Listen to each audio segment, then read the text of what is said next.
professora Cleidiana, do Instituto Educacional São José. Vamos trabalhar a língua portuguesa recordando o conteúdo, certo? Vamos recordar o conteúdo para as turmas do terceiro ano do turno manhã e tarde, com o nosso gênero textual, poema.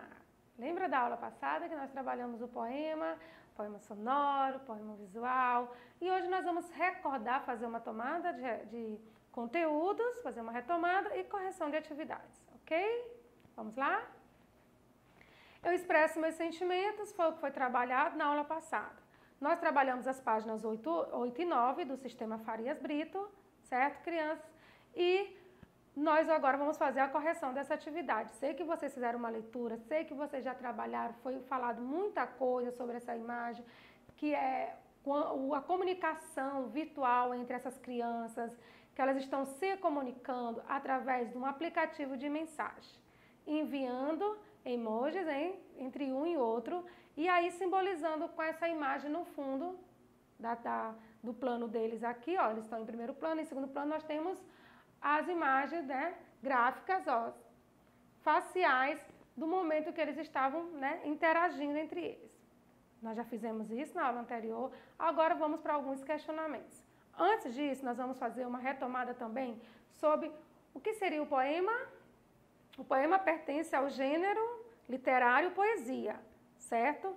Ele pode surgir em forma de versos, estrofes ou prosa, com a finalidade de manifestar sentimentos e emoções. Quando eu falo de sentimentos, eu estou falando o quê? Do gostar, do que você está passando naquele momento. E a emoção é a maneira como você vai expressar esse sentimento, tá?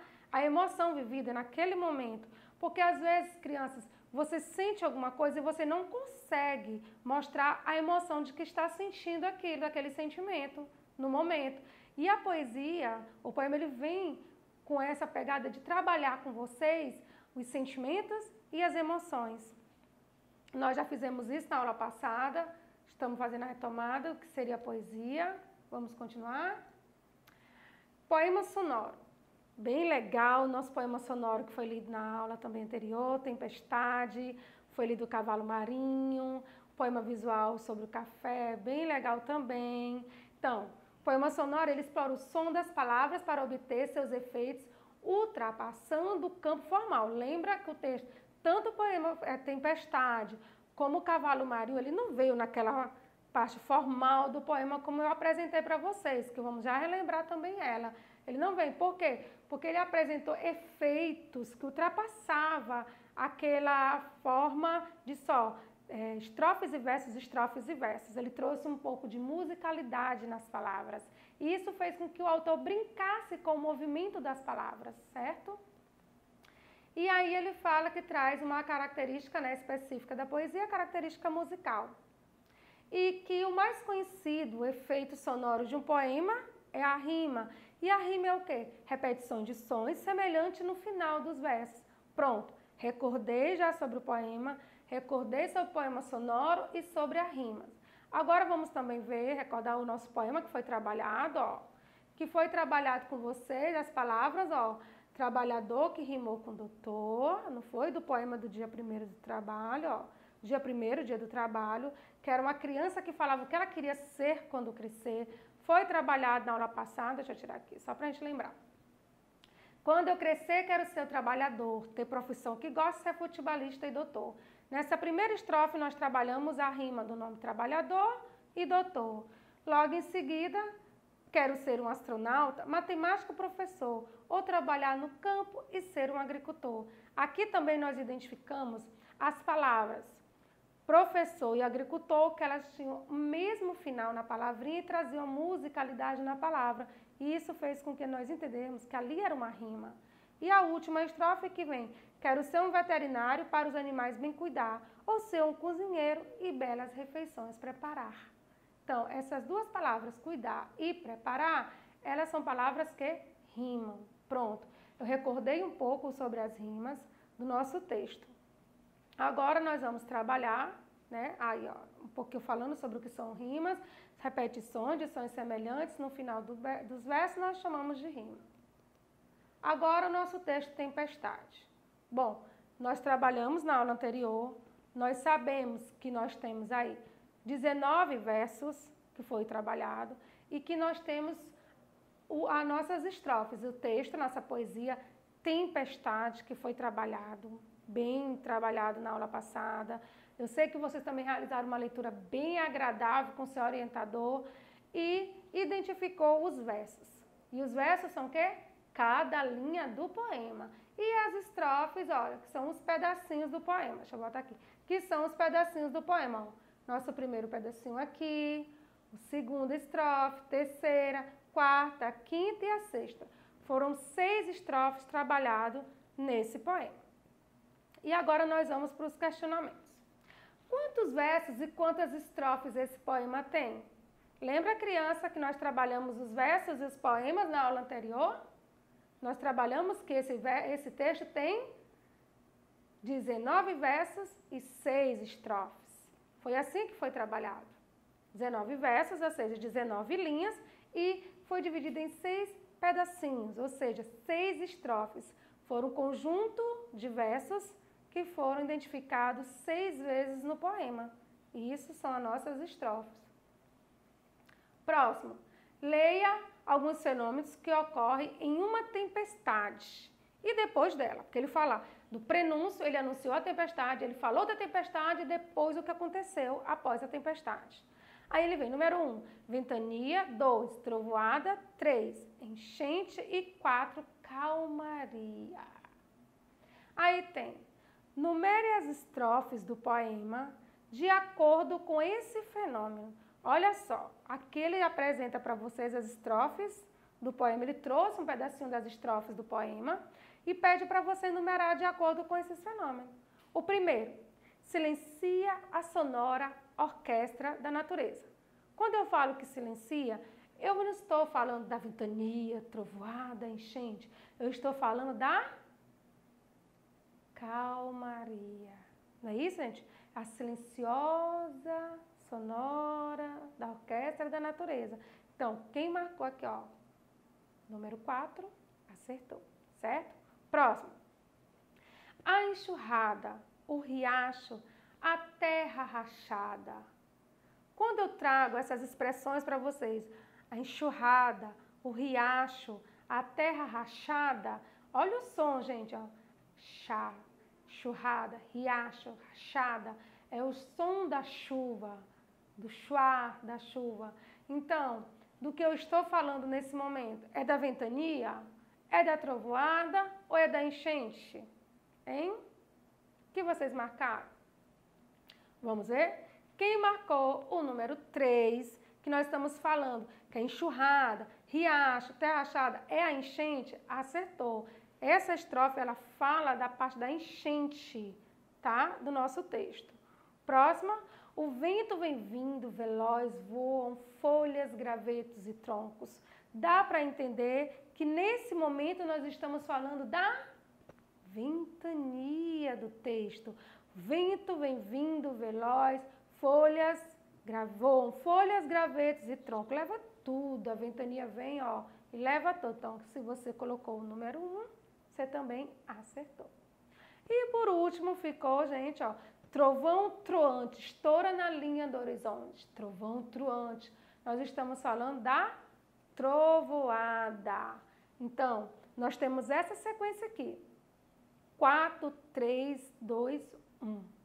Nós temos a calmaria, a enchente, a ventania e a trovoada. Então, o nosso texto ele está dividido assim, certo, crianças? O nosso texto ele foi dividido com esses fenômenos da natureza, a ventania, a enchente, a trovoada, e finaliza com a calmaria da sonora orquestra. Olha que legal, né, gente? Lembra do nosso texto da enchente, da tempestade? Ele fala sobre tudo isso. Ele traz para vocês essa retomada do texto. Fala do momento em que o vento fez o prenúncio de uma tempestade. Ele fala que o vento trouxe a tempestade, com isso veio enchente, que tinham trovões, que voaram galhos, que voaram folhas, troncos, mas que depois veio um arco-íris que simbolizou que estava tudo tranquilo. E logo depois o silêncio com a calmaria no final da enchente. Bem legal esse texto, Tempestade. É um texto sonoro muito bom de ser trabalhado. Próximo tem aí. Circule no poema a estrofe em que o poeta associa cores ao fim da tempestade. Eu trouxe para vocês esse trecho da estrofe. Vocês vão voltar no texto, vão localizar qual é a estrofe do texto que está falando que o poeta associou cor ao fim da tempestade. Vamos ver qual foi a estrofe? Onde tem, gente, ó, vocês vão circular essa estrofe aí. Depois um céu azul, um azul aqui, outro ali. Em sinal de paz, um arco-íris se mostra e se desfaz. Porque vocês sabem, o arco-íris é o sinal que está tudo bem, que acabou a tempestade. Você circula essa estrofe que a tia está mostrando aqui, ó. Circula essa estrofe que ela simboliza a cor, associou a tempestade à cor. Próxima diz, qual é a cor que vai pintando o céu devagarinho? No texto ele faz referência, né? Qual é a cor que vai pintando o céu devagarinho? É a cor, em crianças, azul. Olha só. E diz, qual é o sinal de paz enviado pela natureza, que está tudo bem, que a tempestade já passou? Qual foi o sinal que a tia sempre falou aqui? É o arco-íris. Olha só, o arco-íris ele traz aquela sensação de que está tudo bem, que não vai ter mais tempestade. Próximo, releia os 2 primeiros versos do poema. Olha os 2 primeiros versos, ou seja, 2 primeiras linhas do poema, que são: o vento vem vindo veloz. A primeira linha é essa, o vento vem vindo. E a segunda linha, veloz. Que traz aqui, olha a imagem ao lado do vento, mostrando que está um vento veloz, certo? E ele fala, na letra A tem assim, circule as consoantes, lembra das consoantes do alfabeto? Circule as consoantes que se repetem nesses versos e tem os sons iguais. Que são os sons iguais. Quais são as palavras aqui nesse texto que nós temos as consoantes que são iguais? Vamos identificar?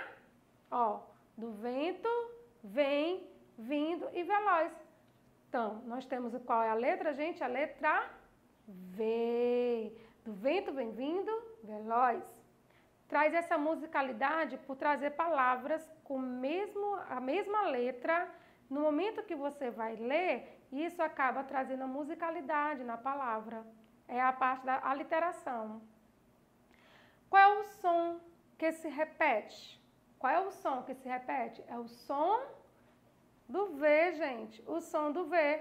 Ó, vento vem vindo, veloz. Nesse caso, desse trecho aqui, dos 2 primeiros versos, nós estamos falando somente dos 2 primeiros versos do texto, ou seja, as 2 primeiras linhas, ok? Próximo, nós estamos aqui na página 12, ó, estão acompanhando, né, a página 12 do livro. Ainda na página 12 nós temos, essa repetição sugere uma ação, a ação. Do que nós estamos falando no momento que você fala vento vem vindo, veloz? Nós estamos falando da chuva, do mar ou do vento? Aí ficou fácil, né, crianças? Não é da chuva agora, no momento ainda não. Do mar, nós nem falamos de mar nessa tempestade, não é isso? Ou do vento? Que alternativa você marcou? Vamos corrigir? Olha só, quem marcou do vento, tudo bem, acertou. Você pode ter se confundido e ter marcado a chuva, não tem problema. Você volta lá no texto e você vai verificar que essa repetição que ele está falando da letra C é ainda da letra B. Ele está falando ainda do som da letra V, do vento vem vindo veloz. Aí ele fala, essa repetição sugere a ação do vento. Ele faz referência à questão anterior. Na letra D tem, por que a palavra veloz foi escrita em outra linha e a letra Z foi repetida várias vezes? Durante essa leitura, você deve ter perguntado isso para o seu orientador. Deve ter falado, por que o vento está assim? Por que veloz está veloz? como se fosse várias vezes a letra Z. Por que será? Vemos a resposta, olha. Para dar ideia da velocidade do vento. Para dar a ideia da velocidade do vento. Olha só, para eu ter a ideia de que esse vento realmente está veloz, foi preciso que o poeta ele usou essa brincadeira, essa musicalidade na palavra e repetiu a consoante Z várias vezes. Releia os 2 versos ao lado. Vamos lá, mais 2 linhas do nosso poema. Voam folhas, gravetos, troncos. Voam folhas, gravetos, troncos. Observe a forma como esses versos estão escritos. Por que o poeta escreveu desse jeito? Por que essa parte da poesia, do poema, está como se estivesse em movimento? Dá a entender que as folhas, os gravetos e os troncos realmente estão voando nesse momento. Porque houve o quê? Uma brincadeira com as palavras nesse momento. José de Nicola, ele brincou com o vento na hora de escrever essas palavras. Voando folhas, gravetos e tronco. Por que ele escreveu? Para mostrar que as folhas, os gravetos e os troncos estão voando. Olha só. Era isso que ele queria mostrar. E eu tenho certeza que foi isso também que vocês entenderam. Que ele queria mostrar que folhas, gravetos e tronco, naquele momento, estavam voando pela ação do vento forte que estava sendo o prenúncio da tempestade. Ainda na página 12 nós estamos. Agora na página 13 do nosso livro. 7ª questão. Copie do poema as palavras em que há o som do X. Olha só. Palavras em que há o som X. Lembra, gente, quando eu estava lendo? Não é palavras com X somente, é com som de X. Vamos lá dar uma lidinha nessas palavras? Quem copiou lá do poema? Lembra quando eu falava do barulhinho da chuva? Vamos lá, trazer um pouquinho para cá agora? Olha só. Chiado, chuva, cheiro, enxurrado, riacho, rachado. Todas essas palavras têm som de X, mas vocês conseguem ver que são escritas com CH, só temos uma palavra escrita com X. Mas nós sabemos que na nossa língua portuguesa nós temos palavras com CH, escrita com CH e que tem som de X. Então, nesse caso, foram essas palavras com som de X. Chiado, chuva, cheiro, enxurrada, riacho, rachada. E ele usou essas palavras para simbolizar um barulho da chuva. No momento que ela está caindo. Olha só, o cheiro, a chuva, no riacho, naquela terra rachada, trazendo a enxurrada. Então, traz essa musicalidade na palavra simbolizando a água. E agora vem assim. A repetição desse som sugere um dos sons da tempestade. Que som é esse? Qual é, gente, o som? O som da chuva. Lembra que eu estava falando com vocês que essas palavras, no momento que você está fazendo a leitura, você consegue perceber que ela traz esse som da chuva. No momento que você fala chiado, cheiro, enxurrada, riacho, rachada. Essa parte daí desse poema sonoro trabalha o som da chuva, por isso que ele é um poema sonoro. De olho na linguagem. Na 8ª questão tem assim, releia a 2ª estrofe do poema, onde tem qual o sentido da palavra troante. Vamos lá para a 2ª estrofe do seu poema, onde tem aí, o trovão troante estoura na linha do horizonte. Pronto, essa é a minha 2ª estrofe, o trovão troante estoura na linha do horizonte. Essa palavra, troante, o que ela significa para você? Né, gente? Ela significa que é um trovão silencioso, é um trovão barulhento ou é um trovão fraco? Silencioso, barulhento ou fraco? Então, a palavra troante, ele já dá a ideia, troante, pela força até da palavra no momento que você está lendo, você já entende que um trovão é barulhento. Na letra B ele fala, por que o poeta escolheu a palavra troante e não outra com significado parecido? Por que ele não usou outra palavra? Por que ele não botou lá na hora O trovão barulhento estoura na linha do horizonte. Por que ele usou troante? Porque troante tem sons semelhantes aos da palavra trovão, produzindo a aliteração. Então, porque a palavra trovão e troante já traria uma musicalidade, certo? Uma aliteração nesse momento e ia deixar o texto mais agradável e melhor de ser lido e mais divertido. Por isso que ele não usou o nome barulhento e sim a palavra troante, por conta da letra T, trabalhado nesse momento aí. E o que seria a aliteração? Vamos voltar lá. Ó. Um dos recursos que o poeta pode usar para produzir musicalidade é a aliteração, repetição de sons consonantais, que é o que nós fizemos. Vento veloz voa, trovão, troante, chiado da chuva, todas essas partes aí são aliterações. Na página 13, aí finalizando, nós temos: cria um pequeno texto em versos que tenha palavras que produzam barulhos feitos por objetos e meios de transporte ou sons da natureza. Você pode usar rimas, consoantes e vogais repetidas e até repetir palavras. Como aí eles dão exemplo, ó, exemplos que eles dão aí da abelha, do pingo da água, do barulho do bem-te-vi e da buzina de um carro. Então, eu quero que vocês criem esse texto, nesses versos aqui. Eu sei que você deve ter criado, deve estar lindo. Futuramente nós vamos fazer essa leitura, eu sei que vão vir vários textos agradáveis, viu? Use a brincadeira, a musicalidade. Se quiser, crie um poema visual também, usando uma dessas imagens aí, certo? E uma dica de cinema em casa para vocês. Eu sei que você já deve ter visto esse filme, mas fica a dica. Não sei se no momento que você viu, você estava com as pessoas que você está hoje em casa. Porque nós estamos num momento diferente, onde a família está mais em casa. Então, nesse momento, chame as pessoas que estão com vocês e assista novamente, caso você não tenha assistido, o filme Divertidamente, que vai trabalhar as emoções. Trabalhe as emoções e veja. Você vai ver aí a raiva, a alegria, a tristeza, o medo, certo, crianças? Então, essa é a minha dica. Aproveitem, fiquem em casa e assista com a sua família. Certo? Um beijo no coração de cada um de vocês e até a próxima.